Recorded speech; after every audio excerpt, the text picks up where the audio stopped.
سلام. آج ہم قرآن کی پہلی آیت بسم اللہ الرحمن الرحیم پر غور کریں گے، لیکن ایک ایسے زاویے سے جو شاید آپ نے پہلے نہ سوچا ہو. جی. یہ صرف ایک جملہ نہیں ہے، یہ کائنات کے بارے میں ایک پورا نظریہ ہے. سوال یہ ہے کہ اللہ نے اپنی پہچان کرواتے ہوئے طاقت یا انصاف کے بجائے رحمت کے 2 نام کیوں چنے؟ اور وہ بھی 2 نام؟ جی بالکل.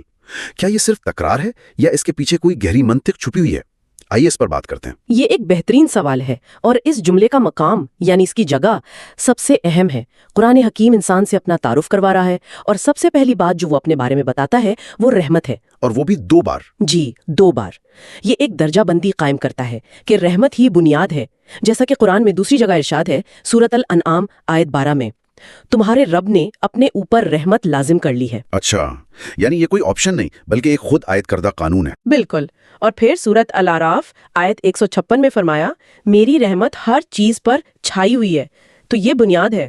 ٹھیک ہے، یہ وہ نقطہ ہے جہاں بات واقعی دلچسپ ہو جاتی ہے. 2 الگ نام کیوں؟ الرحمن اور الرحیم. بظاہر تو ایک ہی مطلب لگتا ہے. جی، لیکن ان میں بہت گہرا فرق ہے. یہ دونوں نام اصل میں 2 مختلف قسم کی رحمتوں کو بیان کرتے ہیں. اچھا. الرحمن وہ رحمت ہے جو بہت وسیع ہے، غیر مشروط ہے. یہ وجود کی رحمت ہے.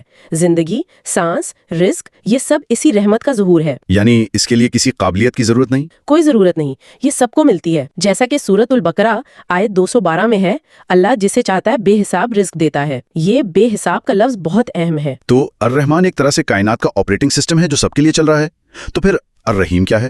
وہ کیسے مختلف ہے؟ الرحیم وہ رحمت ہے جو انسان کے اعمال اور اس کے انتخاب کے جواب میں آتی ہے. اچھا، یعنی یہ 2 طرفہ ہے؟ بالکل. یہ معافی، ہدایت اور قربت سے جڑی ہوئی ہے. یہ وہ رحمت ہے جو آپ کی کوشش سے، آپ کی نیت سے فعال ہوتی ہے. جیسا کہ سورۃ الاحزاب آیت 43 میں فرمایا، وہ مومنوں پر بہت مہربان رحیم ہے. یہاں تخصیص آ گئی، مومنوں پر. جی. تو الرحمن بتاتا ہے کہ زندگی کیوں موجود ہے اور الرحیم بتاتا ہے کہ اس دنیا سے آگے تکمیل اور معنی کیسے ملیں گے. ٹھیک ہے، آئیے اس پر بات کرتے ہیں. یہ ایک بہت تکلیف دہ سوال کو جنم دیتا ہے. جی. اگر اللہ اتنا رحمان اور رحیم ہے تو معصوم بچے کیوں تکلیف اٹھاتے ہیں؟ ہم اپنے سامعین سے بھی پوچھنا چاہیں گے کہ وہ اس بارے میں کیا سوچتے ہیں. کمنٹس میں اپنی رائے کا اظہار کریں. قرآن اس چیلنج کا جواب دیتا ہے اور بہت خوبصورتی سے دیتا ہے. کیسے؟ پہلا نقطہ یہ کہ تکلیف گناہ کا نتیجہ نہیں. سورۃ الانعام آیت 164، کوئی بوجھ اٹھانے والا کسی دوسرے کا بوجھ نہیں اٹھائے گا. تو ایک معصوم کی تکلیف سزا نہیں ہو سکتی. صحیح.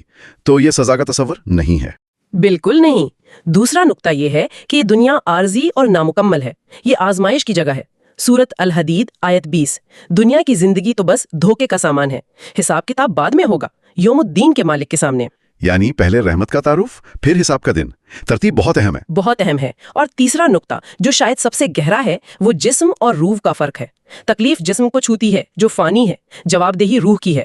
سورۃ البقرہ آیت 283، اللہ کسی جان پر اس کی طاقت سے زیادہ بوجھ نہیں ڈالتا.